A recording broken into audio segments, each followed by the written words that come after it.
창세기 3장 20절 말씀, 아담이 그 아내를 하와라 이름하였으니 그는 모든 산자의 의미가 됨이더라.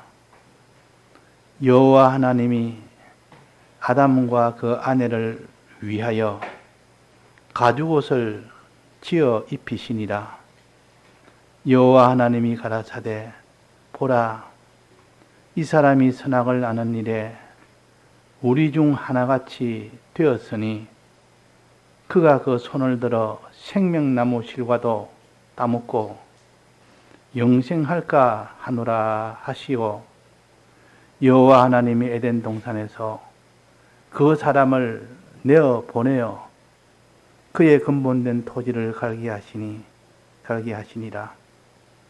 이같이 하나님이 그 사람을 쫓아내시고 에덴 동산 동편에 그룹들과 두루도는 화영금을 두어 생명나무의 길을 지키게 하시니라. 네. 오전에 아담과 하와가 하나님의 명령을 어김으로 인하여 선악과를 먹었습니다.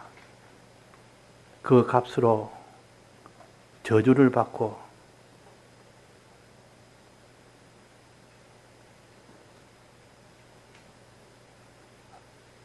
최초 원인인 뱀이 저주를 받고 그 다음에 하와가 저주를 받고 마지막에 아담도 저주를 받았습니다. 그래서 이 저주받은 저주를 자세히 우리가 살펴서 하나님이 저주하신 것은 우리가 단마음으로 받아야 되지, 하나님이 저주하는데도 거부하는 자, 하나님을 대항하는 자입니다. 저주라는 것은 이 세상에서 받는 저주가 있고 영원한 저주가 있는데, 이 세상에서 받는 저주를 가르쳐서 종신토록 받는 저주라. 종신토록이라는 말은 이 땅에 사는 동안 받는 저주요. 또 하나는 영원히 받는 저주인데, 이거는 필경 받는 저주입니다. 필경이라는 것은 반드시 후에 받는 이 마지막 반드시 받는 이 저주가 필경 받는 저주요. 그래서 우리는 이 세상에서 저주뿐만 아니라 영원한 저주가 있다. 이 세상에서 저주는 7, 80년이면 다 끝이 납니다. 아무리 저주가 크다 할지라도. 그러나 필경 받는 영원한 저주는 영원토록 계속됩니다. 그러면 어느 것이 더 문제겠습니까? 이 땅에서 받는 저주는 7, 80년 만에 끝나기 때문에 아무리 저주가 커봤자 그렇게 자기가 못 견딜 정도는 아닙니다. 그러나 영원토록 받는 저주는, 이거는 참 사람으로서는 가장 이제는 벗어날 수 없는 영원함이 계속되기 때문에 가장 불행한 저주가 필경 받는 저주요. 필경 받는 저주는 어떤 저주라 했습니까? 19절입니다. 19절에 필경은 흙으로 돌아가리니 그 속에서 너가 취함을 입었음이라. 너는 흙이니 흙으로 돌아가라 할 것이니라. 너는 흙이니 흙으로 돌아간단 말은 그 사람이 영원한 사망을 받는다는 뜻입니다. 흙으로 몸을 지었고 내나 이 육의 몸이 되어서 영원토록 심판을 받는 이것을 가르칩니다. 지금 이 육의 몸은 조그만 상처를 입고 조그만 해를 받으면 죽어버리는데, 그러나 영원히 받는 육의 몸은 부활을 시키는데, 부활은 죽지 않는 이 아픈 몸입니다. 아픈 몸이 죽지를 않습니다. 이 몸이 영원토록 고통을 받으니까 그보다 더 고통이 어디 있겠습니까? 그러나 거기서 하나님께서 육의 몸이 부활한 상태가 영원히 계속되니까, 그 심판을 영원히 받으니까 그 불행이 얼마나 크며 그 저주가 얼마나 크겠느냐. 그러면서 거기서 하나님께서 20절에는 지금까지 저주를 말했는데 20절부터는 하나님께서 여기에 복에 대해서 말씀하십니다. 복에 대해서. 아담이 하와를 그 아내를 하와라 이름하였으나 그는 모든 산자의 어미가 됨이라 그랬습니다. 산자의 어미. 산자란 말은 영생하는 자입니다. 영생하는 자의 어미가 된다. 이 하와가 범죄했지 않습니까? 범죄함으로 인하여 자기 남편에게도 주어서 먹게 했고, 그래서 자기는 이 땅에 사는 동안 그 모든 잉태의 고난과 출산의 고난과 또 남편을 사모하는 고난, 어려움과 또 남편에게 이렇게 복종하는 이 모든 저주를 다 받아들이도록 했지만은, 그러나 영원한 육으로 돌아가는, 육의 몸으로 영원히 사는 흙으로 돌아가는 이 저주가 있어서 여기는 뭐라고 했습니까? 산자의 어미가 된다. 자기도 산자가 되고 자기의 난 자들이 다 산자가 된다 했습니다.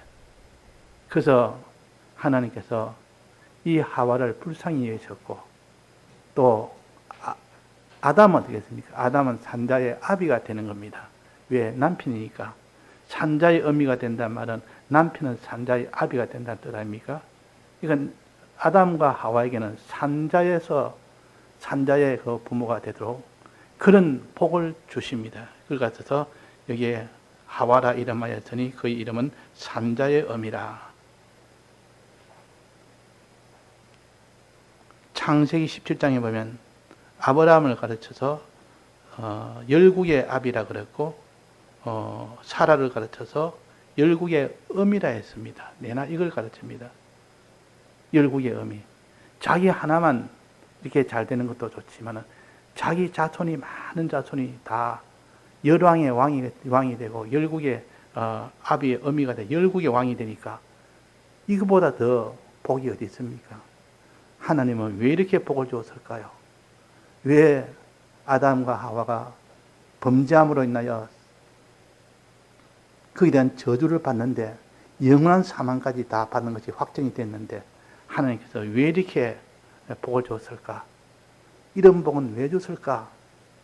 하나님이 처음 지을 때부터 아담을 사랑했고 하와를 사랑해서 그가 범죄하면 대신 대속을 해서라도 내가 그를 구출하겠다는 주님의 사랑의 역사가 이미 그 속에 다 있었던 겁니다. 사랑의 역사가. 그래서 범죄함으로 인하여 바로 너는 산자의 어미가 되리라. 산자의 어미가 되리라. 이 산자가 되려면 반드시 주님의 사활의 대속이 있어야 됩니다. 주님의 사활의 대속이 없고는 산자의 어미가 될 수 없습니다.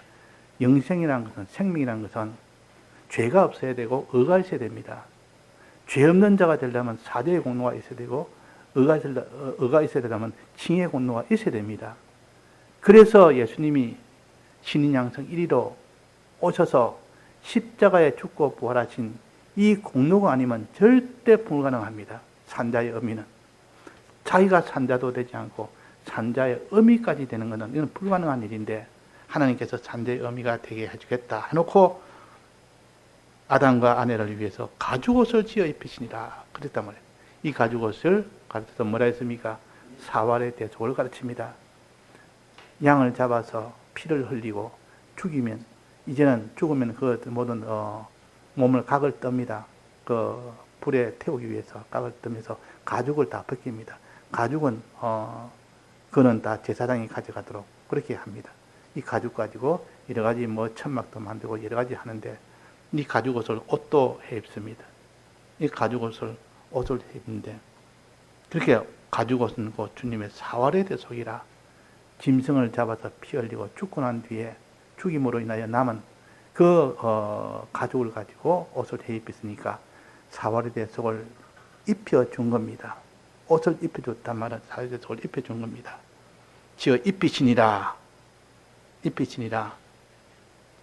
이제는 이 가죽옷을 입혔으니까 이제는 어떻게 해야 되느냐. 실질적으로 입는 것은 현실에서 있고 법적으로는 가죽 옷을 입었습니다. 법적으로 우리는 주님 대속을 받았지만은 그 실질적으로 받는 것은 아직 못 받았습니다. 언제 받느냐?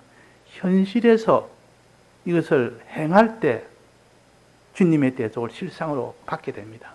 자, 이게 무슨 뜻인지 알아야 됩니다. 주님의 대속은 하나님이 법적으로 우리에게 입혀줬지만은 실질적으로 입는 것은 현실에서 주님의 대속을 진실로 믿고 다해서 행하는 거기에서 주님의 대속을 실제로 입게 된다 하는 것을 우리가 또 깨달아야 됩니다. 그래서 가죽 옷을 입혔는데, 그래서 여기 보면 22절입니다. 여호와 하나님이 가라사대 보라, 그 사람이 선악을 아는 일에 우리 중 하나같이 되었으니, 선악을 아는 일에 우리 중 하나같이 되었단 말은 무슨 뜻입니까? 선악과를 먹었다는 뜻 아닙니까? 선악을 먹고 나니까 선악을 아는 것이 하나님같이 선악을 아는 겁니다. 오전에 증거한 것처럼 하나님은 자기에게 자기 기준으로 좋은 것은 선이라 그러고 자기에게는 다 안 좋은 것은 악이라 그렇듯이 사람도 자기를 기준으로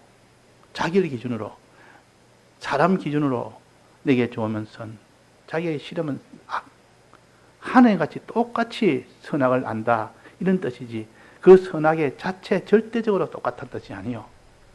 그래서 우리가 선악과 먹으면 선악을 아는 일이 되어 내 자기 중심으로 아는 것은 망하는 겁니다. 그거는 다 망하면 사망의 것이요. 하나님 중심으로 알아야 되는데 자기 중심으로 자기 기준으로 선악을 안단 말이에요. 선악과 먹으면. 그래서 그거는 다 범죄가 되고 결과는 사망이 되는 겁니다. 그래서 선악을 아는 일이 우리가 하나같이 되었으니 그가 범죄했으므로 이제는 사망을 받아야 된다 그 말입니다.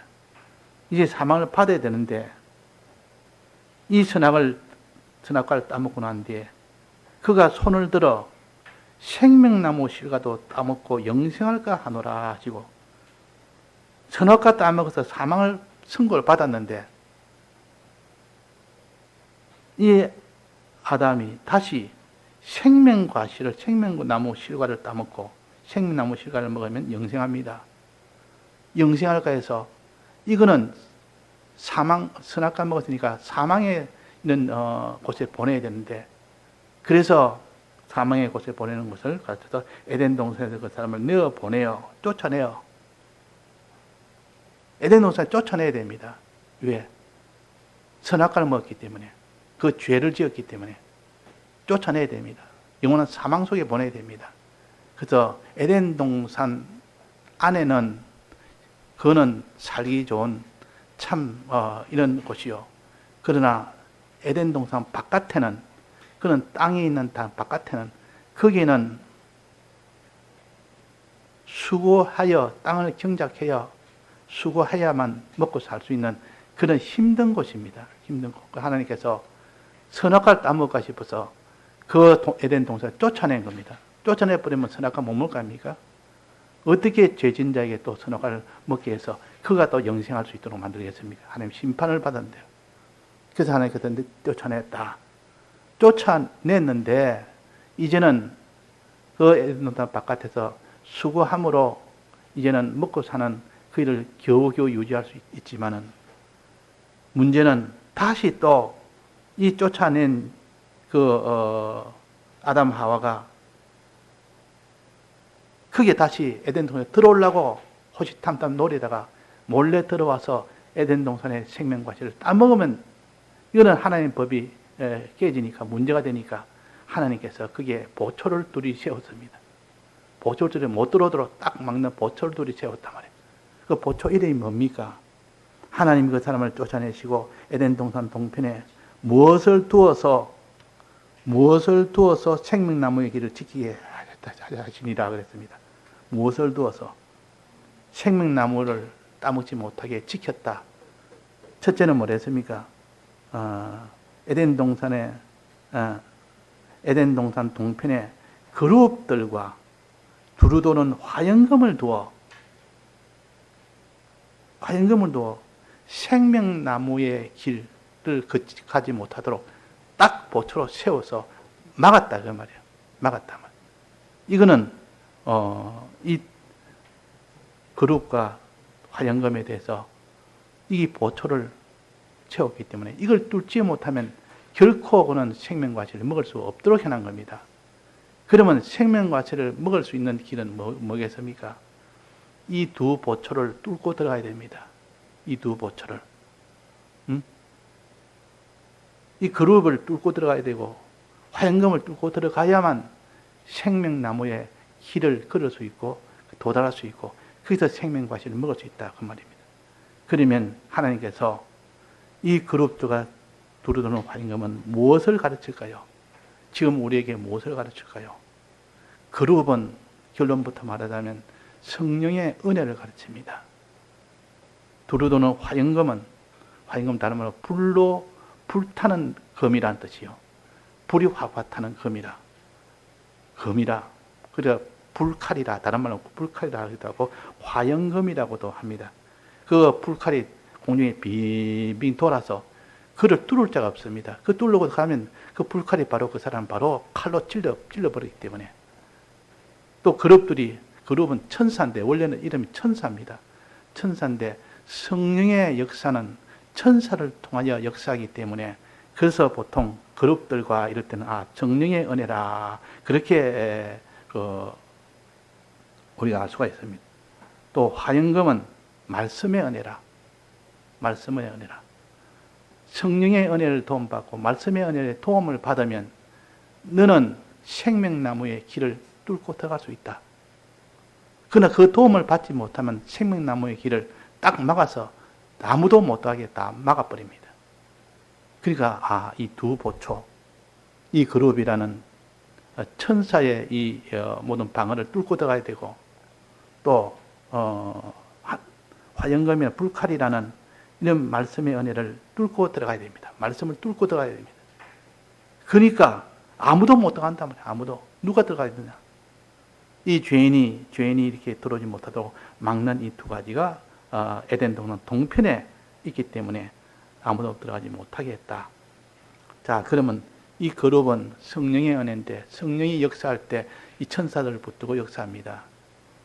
그래서 또 이 화영검은 말씀의 은혜인데 말씀을 통하여 역사할 때 이것을 화영검이라 그럽니다. 그래서 성경에는 너희들은 칼 둘을 준비해라 그랬습니다. 칼 두 개를 준비해라. 예수님이 이제 곧 십자가 못 박혀 죽기 전에 제자들에게 이제 나를 못 볼 것이다. 근데 이제는 내가 모든 칼은 다 필요 없고 모든 칼은 다 필요 없이 다내라. 그래도 너 아무도 널 해하지 못한다. 그래서 옛날에 여행할 때는 칼을 갖다 항상 품에다가 품고 다닙니다. 칼 두 자루를. 하나는 비상용, 하나는 큰 칼, 작은 칼 두 개에서 비상용을 가지고 또 하기도 하고.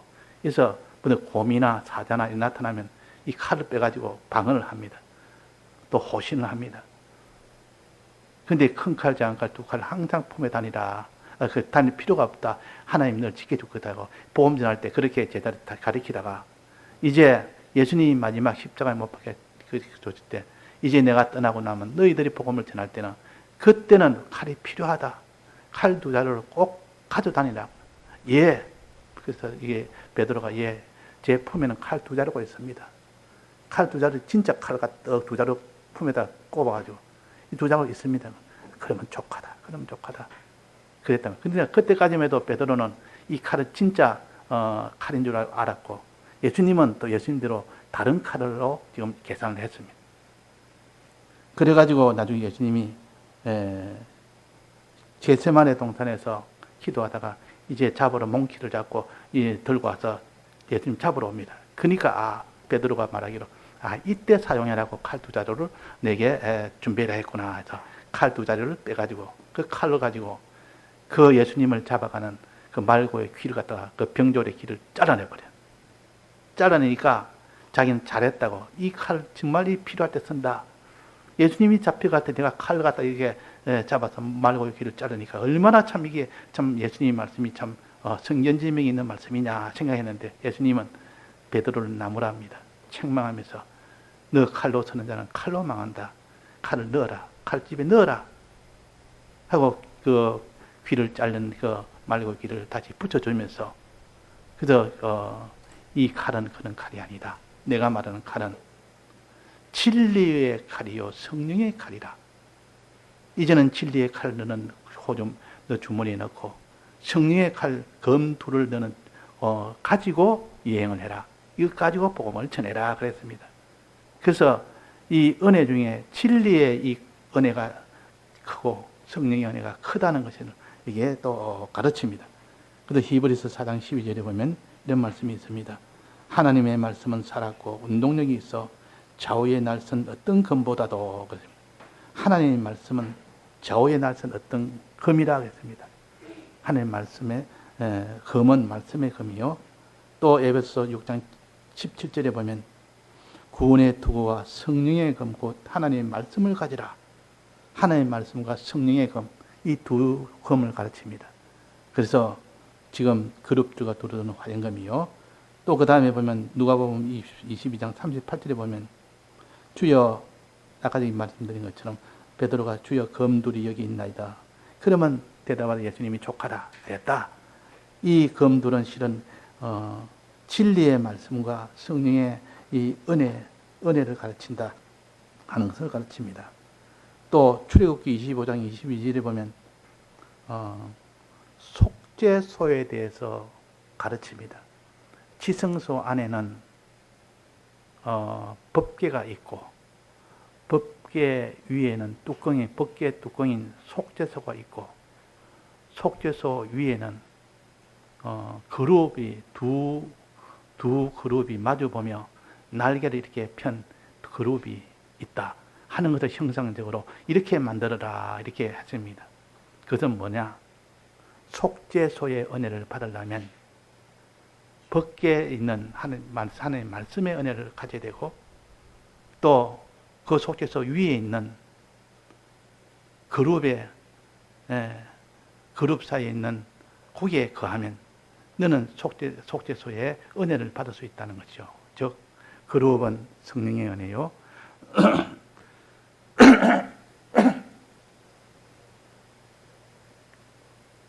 그룹은 성령의 은혜요. 법궤에 있는 하나님이 증거하는 말씀의 은혜라. 말씀의 은혜와 성령의 은혜를 합하면 거기서 속죄할 수 있는 능력이 나오고 의의 길로 가는 능력이 나오고 이래서 생명을 얻는 능력은 거기서 나온다 하는 것을 성경이 이렇게 가르칩니다. 그래서 그룹들과 두루두는 화영검이 딱 지키고 있는데 너는 진리와 성령의 은혜와 친하고 또 말씀의 은혜와 친하면 그들이 너를 도와서 너를 인도해서 오히려 지키는 것이 아니라 너가 생명나무의 길로 갈 수 있도록 도와주는 것이다. 도와주는 것. 진리의 은혜와 성령의 은혜가 너가 주님의 대속을 믿고 행할 수 있도록 도와주는 일을 하는 것이 그룹들과 그 모든 두루도는 화영검이다. 그 말입니다. 그래서 우리가 하나님의 말씀을 진리의 보혜사, 진리의 보혜사라 그러고 또 성령의 은혜를 진리의 영으로서의 보혜사라 그럽니다. 보혜사란 말은 돕는다는 뜻이요. 보혜사라는 것은 뭐 보호한다 뭐 그런 것도 있지만은 제일 가까운 뜻은 돕는다는 뜻이에요. 도울 보자. 이 보통에는 보호할 보자가 썼는데 실제로는 보통 도울 보자가 더 의미에 더 맞습니다. 뭐 돕는데 주님의 대적을 믿고 주님의 대적을 행하는 데는 이 진리와 성령의 도움을 받으면 너는 얼마든지 너는 주님의 대적을 믿는 사람이 되고 주님의 대적을 행하는 사람이 될 수 있기 때문에 그래서 우리가 진리와 성령의 은혜는 돕는 은혜라.